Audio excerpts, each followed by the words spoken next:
But po kasi meron po kasi akong karanasan sa Quezon na ayoko na pong balikan na pinipilit po nila. Namolestya po kasi ako. Namolestya ka? Akala ko po magiging okay na po ako. Mga kababayan, may nag-message dito. Ayan, sabi niya, magandang araw po, Daddy Frankie. Ako po si Gwen, taga Cavite po. Isa po akong solid followers ninyo. Natutuwa po ako sa mga natutulungan ninyo. Sana isa din po ako mapuntahan at matulungan ninyo. Paglalabada lang po ang aking kinabubuhay at ang aking at ang partner ko po ay construction worker lamang po. Maaga po akong nakapag-asawa. Sana po mapansin ninyo itong mensahe ko. Maraming salamat. Mabuhay po kayo. Mabuhay kayo ng team ninyo. Ayun. So, alamin nyo yung address nito, Kuya Jerry, tsaka si Rizky. Ito yung pupuntahan natin ngayon. Bali, sugod bahay tayo mga kababayan. So mga kababayan, isang followers ang nag-message kay Daddy Frankie at ito ang hahanapin namin sa araw na ito. Samahan nyo po kami. Tara! Dito pong bahay. Ah, dyan? Ay, salamat naman. Tara, samahan mo ko. Parang sa likuran na to ah. Tapo. Ay, Hello po. magandang hapon. Po, Daddy Frank. Ah, ikaw ba si Gwen? Opo. Thank you po, napansin niyo po ako. Ay, oo. Message ko. Pasok po kayo. Oh, sige, sige. Tara, pasok tayo mga kababayan. Siya po si Gwen, mga kababayan. Yung sinasabi ko na napansin kasi namin, napansin ng Team Daddy Frankie yung message niya. Kaya, ayun, pasyalan namin siya at salamat. Sige. Pwede pumasok, Gwen? Opo, pasok po. Okay. Tubig po, Daddy. Hindi, sige, sige. Puka. Ayan, ito bahay nyo? Opo, bahay po ng biyanan ko. Oo. Ay, bahay ng biyanan mo. Opo. Bakit ka nag-message? Ano po? Medyo lang po ng tubig. Bakit? Hirap po sa Oo. Taga, ano ka, nasabi mo kasi may asawa ka, Opo. tsaka may anak. Ilang taon anak mo? Wala pa pong isang taon po. 9 months pa lang po. 9 months pa lang. Opo. Asawa mo? Nasa construction po ngayon. Naka-extra. Naka-extra. Okay. Sige, Gwen. Okay lang, pakidikit to sa'yo. Isa pa. Ayan, pisila mo lang dito. Okay. Ilang taon na si Gwen? Ano po, 21 po. 21 years old. Opo. Taga saan ka? Quezon Province po ako. Oh, okay. So, ito bahay ninyo? Nang biyanan ko po nakikita. Bahay ng biyanan mo. Bali, nga, bahay ng biyanan mo. So, taga dito asawa mo. Opo, taga dito po. 21 years old ka? Opo. Ilang taon nga na nag-asawa? 18 po. Napakaswerte mo kasi napansin ng Team Daddy Frankie yung message mo. Kumusta na ang buhay mag-asawa? Medyo mahirap po. Pero okay na, kaya naman po. So, anong pinagkakaabalahan mo dito? Ano po, sumasama po ako sa mama ko sa paglalabada. Yung mama po ng asawa ko. Ay, yung biyanan mo. Opo. Naglalaba kayo? Opo. Naglalaba ka? Opo. Magkano nang kita sa paglalaba? Depende po kung gaano po karami. Pero anak mo, sabi mo, 9 months. Sino magbabantay? Sinasama po namin. Ay, kasama. Opo. So, parang tinutulungan mo lang yung biyanan mo. Opo. Okay. So, sa isang araw, magkano nang kinikita nyo? Minsan po pag, marami po, 500 po, ganun. Tapos pinagkakasya na po namin sa maghapon. Ikaw at saka yung biyanan mo, pag pumunta kayo maglaba, 500 na sweldo yung dalawa? Opo. Kasi po tulong lang naman po. Tutulong ka lang. Oo. Pag hinawakan ng biyanan mo, ikaw na ang maglalaba. Opo. Mahirap maglaba, no? Opo. Mahirap po. So, Quezon Province ka galing. Opo. Paano kayo nagkakilala ng asawa mo? Ano po, sa dating app po. Pero sa Maynila na po ako nakatira na.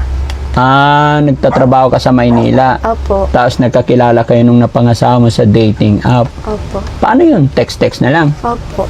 Text po. Tapos, Tapos ayun po, nagkakilala po kami din. hanggang sa nagsama na kayo. Opo. Kumusta naman ang mga magulang mo sa ano?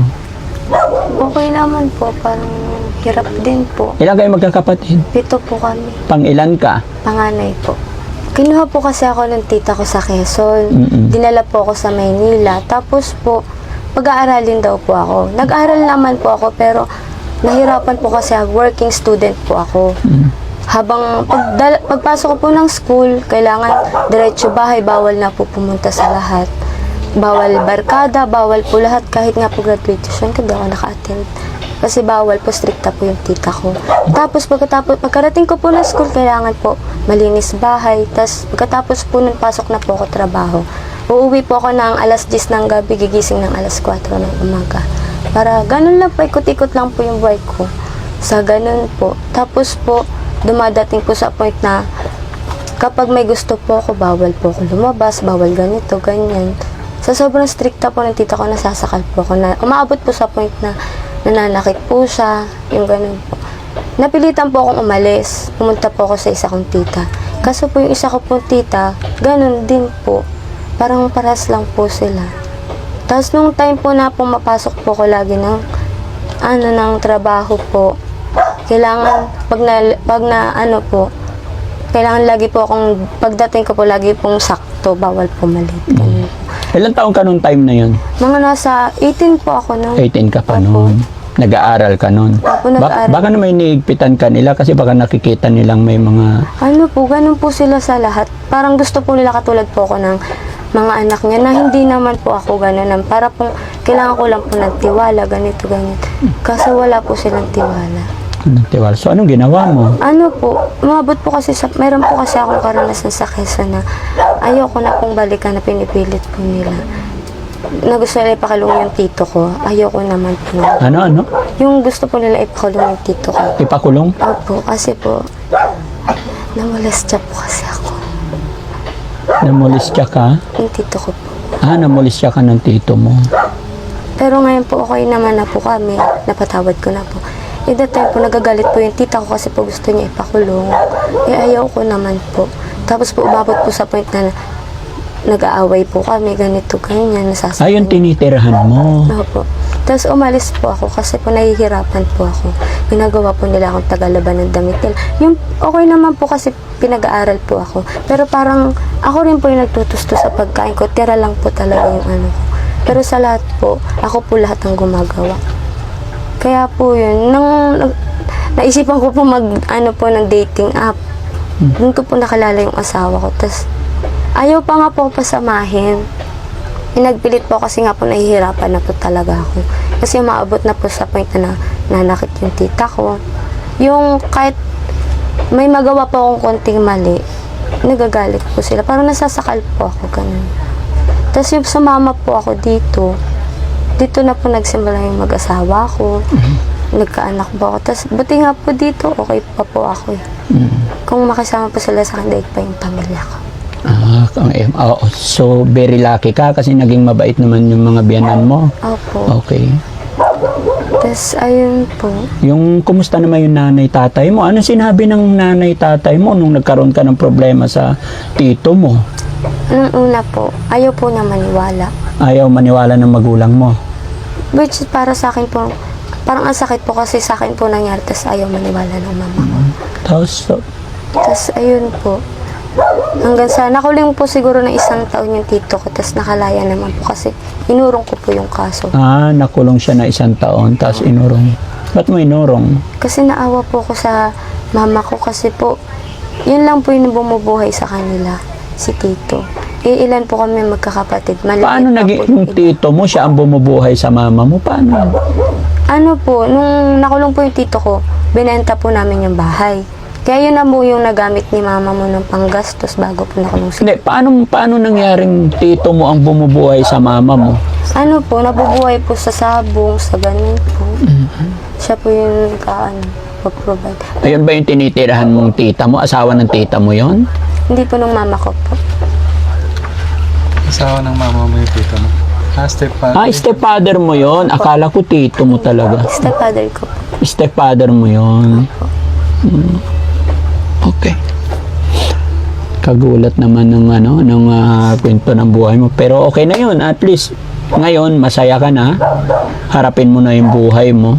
Ipag-pray mo na lang ang lahat. No? Tama na rin siguro yung Do hindi ako perfect, di ko alam. Okay na rin siguro na nagpatawad ka para wala ka ng bigat na dinadala sa dibdib mo. Pero ngayon po, medyo may trauma po, takot, nagtiwala po, pero nilalabanan ko naman. Di rin po maiwasan yung mag-isip minsan, sobrang lalo. So, paano dito? Nagre-rent ba kayo dito? O Opo. yung magulang mo nagre-rent, yung biyanan mo nagre-rent? Po, nag-rent po sila. Ilang kayo nakatira dito? Yung anak po ng mama ko may pamilya din po. Tapos po yung ate ko. Parang 3 pamilya po kami. 3 pamilya. Sama-sama kayo sa isang kaldero? Ganun? Okay naman. Okay naman po, kahit medyo hirap. Hirap. Which is hirap naman po talaga. Bakit mo nasabing hirap? Kasi po, po kami isang kahit isang tukang ganun po. Kung hindi po walang magtatrabaho, walang kakainin. Okay. So, araw-araw din kayong umaalis, naglalaba o hindi naman? Hindi naman po. Depende po kung may magpapalaba po. Kung may tatawag. Opo. So, ano yun sa mga kapitbahay? Opo, tas dadali na lang po dito maglalaba. Dito kayo naglalaba mismo minsan. Tapos pagka natuyo, naihatid na sa kanila. Opo. Ganun. Kasama plancha yon, hindi naman. Hindi na po. Laba Iba lang. po talaga. Doon. Hindi po alam ng tita ko. Ha? Hindi po alam ng tita ko, kaya po sumama talaga ako sa kanya. Nagpipilit po ako. Kaya nga, di ba? So, doon nangyari sa Quezon na namulistya ka. Opo. So, paano mo sinabi paano niya ginawa yun? Paano mo nasabi sa mama mo? Yung tita ko po, nalaman na lang po nila nung may nagpadala po ng subpoena. Kasi nga po, nagka-boyfriend po kasi ako noon. Tapos kwento ko po sa kanya yung nangyari sa akin.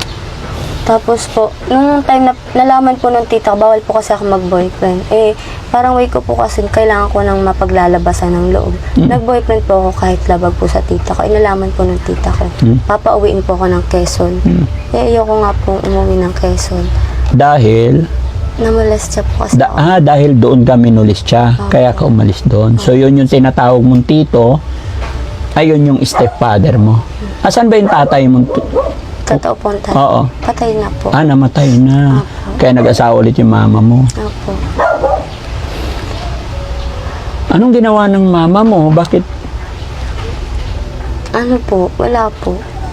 Kasi po, parang hindi po siya makapaniwala. Nga po ako kasi sabi ko, ba't ayaw niyo pong maniwala? Ako nga po yung nakaranas, hindi naman po kayo.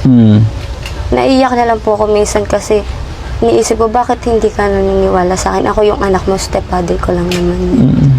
Tapos ayun po, ayaw niya pong maniwala. Kung hindi ko pa po ipipilit, pinagpipilitan po niya na ayaw ko hindi raw po ako ganito na ganyan ng tito kasi ang laki po ng tiwala niya. Piling niya po hindi po magagawa yun ng tito. Paano nga ba niyan nagawa yun? Iniiwan kayo sa bahay? Pag hindi po nakatingin yung mama ko, sumisimple po siya. Pero bata pa po kasi ako nung kaya hindi ako makapagsabi. Natatakot po ako, which hindi naman po ako binabantaan, pero natatakot lang po ako sa gagawin. Baka magawa pa ng tito ko. Tapos ayun po, nung napunta po ako sa tita ko, nalaman niya po, pinapulis niya po yung tito ko. Pinapulis ng tita mo. So, mahal na mahal ka rin ng tita mo. Oo nga po eh. Yun lang po yung pagkakamali ko talaga. Na hindi po ako nakinig. Salamat. Nasakal po kasi talaga ako dito, Daddy Frankie. Kanino ka nasakal? Kay tita po kasi po noon, alam ko naman po kasi sa sarili ko na, alam ko po na hindi ko sisirain yung tiwala ng tita ko. Parang kailangan ko lang po ng attention, ganun po. Parang nasasakal po ako kasi hindi niya po naibibigay, hindi niya po naiintindihan. Gusto niya po yung sarili niya po yung masusunod. Nahihirapan po, para po ako nahihirapang mag-adjust. Kasi bata pa nga po ako nun. Hindi pa naman po ako matured mag-isip. Nahihirapan po ako. Okay. Ang saya-saya ko po talaga nung kinuha ako ng tita ko. Kaso po, nahihirapan din po pala ako. Kala ko po, makakaya ko na na dahil kasama ko sina tita, yun pala po hindi rin. Mahirap din. Opo. Ang hirap po palang takasan ng nakaraan. Mahirap takasan yung nakaraan. Akala ko po magiging okay na po ako. So, ngayon, yung kwento ng buhay mo, alam naman ng asawa mo na napangasawa? Alam niya. Maging maayos naman na, okay, very good. At least, bago kayo nagsimula, alam niya, no? Para walang magiging problema. Okay na yun. Sa akin, total, andito ka na. Sabi mo, ikaw, inurong mo na rin yung demanda. Pag-pray mo na lang ang lahat. Hindi habang buhay, mahirap tayo. Basta't may pangarap tayo sa buhay, nagsisikap tayo, nagpipray tayo. Pray lang tayo, wala na iba tayong, syempre, pamilya, tapos mag-pray tayo. Sinabi mo rin na okay naman ang turing nila sa'yo dito. Sinabi mo rin na daig pa ang pamilya. Yun mga kababayan, no? Hindi man natin makuha lahat, pero doon ako nagulat sa sinasabi yung mas tinuturing siya parang totoong pamilya compare doon sa kanyang totoong pamilya. Hindi naman natin siguro siya masisi dahil nga sa nangyari, sa karanasan niya sa kanyang step father. At yun, parang hindi ka pinaniwalaan ng nanay mo. Mas pinaniwalaan pa niya yung asawa niya. No? Yun ang mahirap, no? Mga kababayan, pagka ganito talaga kadalasan. Hindi naman lahat, no? Pero totoong nangyayari yan na pag nawala ang partner, tapos may mga time talaga na pagsasamantalahan ng mga anak. Kaya mag-ingat tayo, mga nanay. Mag-ingat tayo sa mga anak natin. Bantayan nating maigi, no? So, Gwen, ngayon 21 ka na. Opo. Siguro naman sa mga nangyari sa buhay mo, nagiging matatag ka na. Opo. Ano naman ang natutunan mo sa buhay mo? Ano rin ang pwede mong ipayo sa mga dalaga, sa mga bata? Huwag muna po kayong mag-aasawa kasi hindi po biro ang buhay may anak at asawa. I-enjoy nyo lang po yung pagiging dalaga, bata nyo. Kasi yung pag-aasawa darating din naman po yan sa tamang panahon. Okay. Natutunan ko lang po ngayon.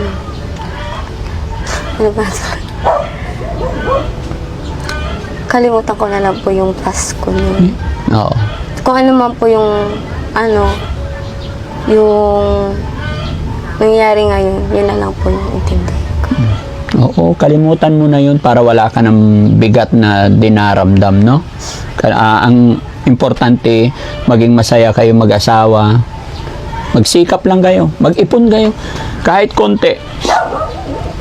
Mag-ipon parati para magkaroon kayo ng sariling bahay. Bumuo kayo ng sariling pamilya. No? Para makapag-ipon. Doon naman magsisimula sa maliit basta't nagsasama kayo ng maayos. Opo. Kasal na ba kayo? Oh, very good. Paano kayo nagpakasal? Sa iglesia po. Okay. Kapatid ka pala. Opo. Very good. Yun, manalig ka kay Ama, ha? Opo. Hindi ka pababayaan ng ating Ama na siyang lumikha. Okay. Papasalamat nga po kasi pinagpanata ko po kayo.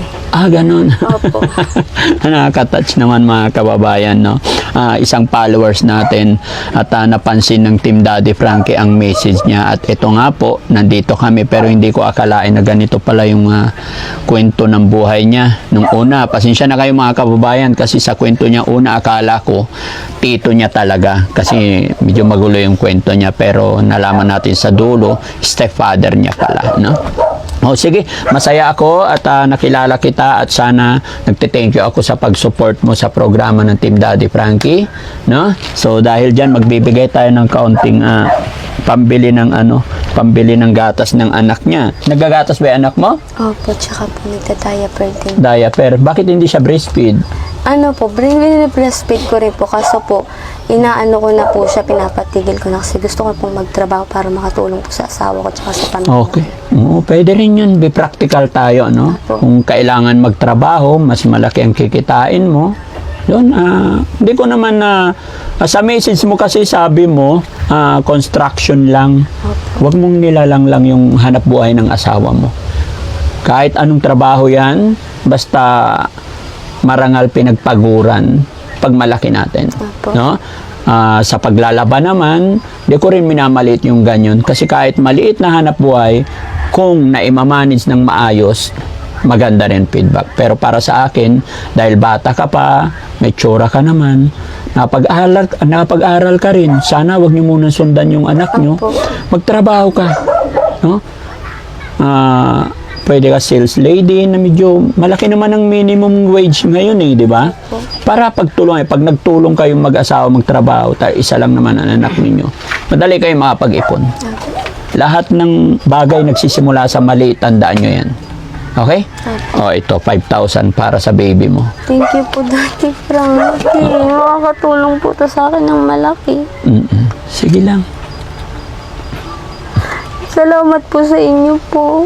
Tsaka po sa Ama. Kasi dininig niya po yung panalangin. Lagi kang mag-pray, lagi kang magsamba. Sana po i-bless pa kayo ng Ama. Opo. Bless tayong lahat, na? Ingatan po kayo. Salamat. So, ayun mga kababayan, mga kabarangay, isang followers ng Team Daddy Frankie ang napasyalan natin dito sa kanilang bahay. At sana tuloy-tuloy po itong programa natin para mas makatulong pa tayo. Mga kababayan, mga kabarangay, magpapasalamat po ako sa inyong lahat. Lahat-lahat ng sumusuporta, ganun din sa inyo. Salamat. Kasi gaya ng aking sinabi, sa inyong panunood ng mga videos natin at pag-share ninyong mga videos natin, ay doon din po kami nakakakuha ng mga pantutulong din namin. Kaya hindi namin ito magagawa kung wala ang mga viewers natin, mga supporters, subscribers natin. Lalong-lalo na mga kababayan, sa ating mga kababayan na OFW, maraming salamat. Alam ko po sa mga OFW ay nagiging libangan nila ang panunood ng programa natin. Ganon din sa mga kababayan natin, mga senior na, alam ko yun ang kanilang libangan. Sa mga taong naniniwala sa akin, maraming salamat. Sa mga sponsor natin, mga kababayan, maraming salamat. Team Rise Above, headed by Tita Honey S. Ayan, sa lahat-lahat po ng mga nagpapakulay sa ating premiere, maraming salamat po. Daddy Frankie po, from Pangasinan. Anak ng Pangasinan, mag-iingat po tayo. Salamat, Gwen, ingat ka parati, ha? Sana makapasyal kami ulit dito.